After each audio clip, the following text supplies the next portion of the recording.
بسم اللہ الرحمن الرحیم۔ سامعین کرام السلام علیکم۔ امیر المومنین حضرت سیدنا عمر فاروق رضی اللہ تعالی عنہ نے اپنے دور خلافت میں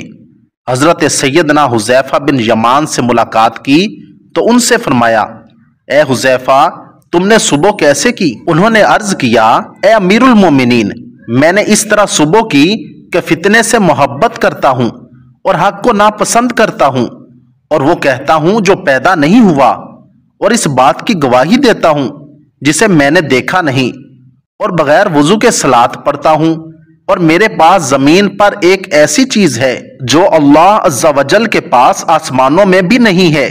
تو سیدنا عمر فاروق رضی اللہ تعالیٰ عنہ اس بات پر شدید غضبناک ہو گئے اور ان کی گرفت کا ارادہ فرمایا، مگر پھر ان کی نبی کریم صلی اللہ علیہ وآلہ وسلم کے ساتھ صحبت یعنی صحابیت کا خیال آیا تو رک گئے۔ اسی اثناء میں باب علم حضرت سیدنا علی المرتضیٰ وہاں سے گزرے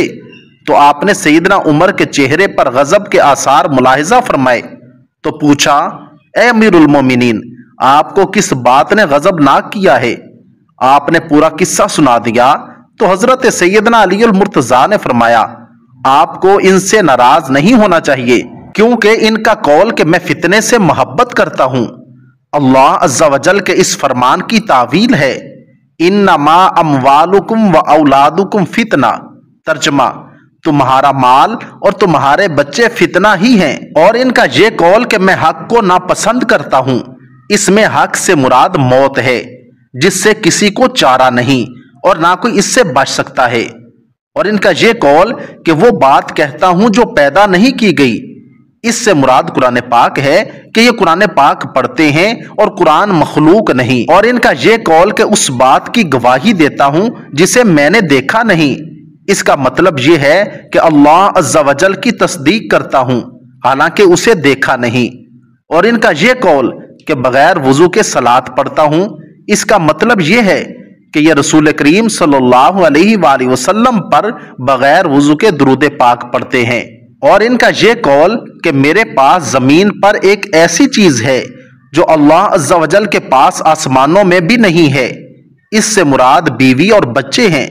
کیونکہ اللہ عز و جل کے پاس ان میں سے کوئی چیز نہیں۔ حضرت عمر فاروق رضی اللہ تعالیٰ عنہ نے فرمایا، اے ابو الحسن اللہ پاک آپ پر رحم فرمائے، اللہ نے آپ کو کتنی ذہانت سے نوازا ہے، بے شک آپ نے میرا ایک بہت بڑا مسئلہ حل کر دیا۔ حضرت علی المرتضیٰ حدیث کے مطابق علم کا دروازہ ہیں۔ حضرت ابو بکر و حضرت عمر فاروق رضی اللہ تعالی عنہما کے دور میں یہ قاضی القضاء یعنی چیف جسٹس کے منصب پر فائز تھے،